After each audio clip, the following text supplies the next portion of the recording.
Ms. Malliotakis.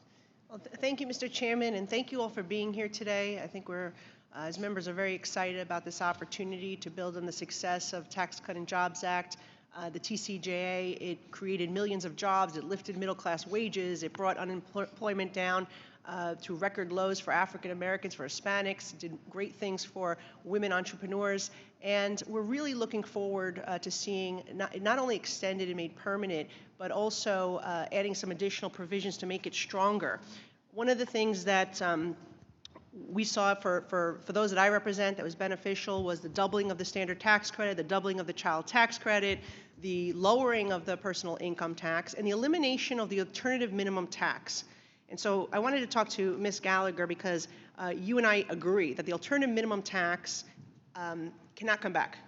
And the issue for my constituents, middle class families in Staten Island, Southern Brooklyn, a lot of them didn't benefit from the SALT deduction because of the alternative minimum tax. And so we have to make sure that that does not come back. But we are, as SALT state members, looking to try to provide an increase to that SALT deduction. And we recognize that the reason why we need SALT relief is because our mayors and our governors treat taxpayers like ATM machines. They continue to hammer them over the head year after year. Property tax levy goes up. They don't want to cut the personal income tax rates at the local and state level, like we saw President Trump do at the federal level.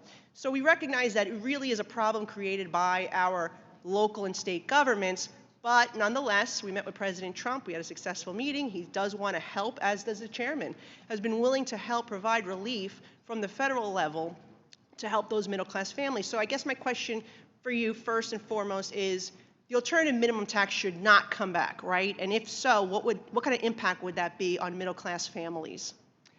Thank you for that very good question. And usually when we start talking about the alternative minimum tax, or AMT as I'll refer to it, people just run out of the room, frankly. It is one of the most complex and complicated tax computations in the Internal Revenue Code. I mean, I remember trying to learn it as a young tax professional and threw my hands up many, many times.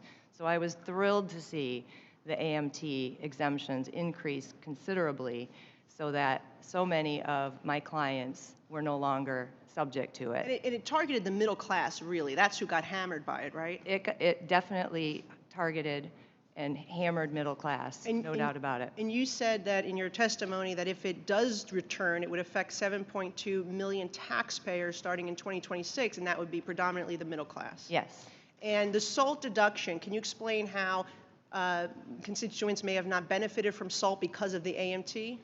Yes, so the SALT deduction is, because of its limitation, the SALT deduction is actually part of the computation of the AMT. It's an add back. So when you're calculating your alternative minimum taxable income, you have to add back all of your SALT taxes. And so my warning in my written testimony was that if there's an argument to have SALT, then we have to keep AMT out as well. I agree because with you. Everybody who may not be limited in SALT will now be paying AMT, and they're no further ahead than they were. Okay, I agree with you 100%. Now, with the SALT, if we're able to increase that deduction, do you have any estimates of what could cover a majority of middle-class families, let's say people with incomes $400,000 or $500,000 or less? I have not done that math. Okay, no problem. Sorry. Just curious. I know it was around $23,000 was the average deduction for middle-class families with an income level of $200,000 and $500,000. That was in 2016. So today it would probably be more like $30,000 if you want to hit that income level or below. Should we index it like the standard deduction so it goes up year after year to keep pace somewhat with inflation? Well, I think indexing is always fair. I mean, inflation in dollars go up tremendously. So, do you think we should cap income eligibility so it is targeted to the middle class and not completely lift the cap? I think there's some concern from members across both sides of the aisle about giving relief for ultra wealthy. Do you think this should be targeted, the SALT deduction, increase it and then cap it so only certain incomes could qualify? Well, certainly I'd want to look at the pros and cons of all of those things, but certainly there is a middle ground to get the middle class the relief that they need. Great.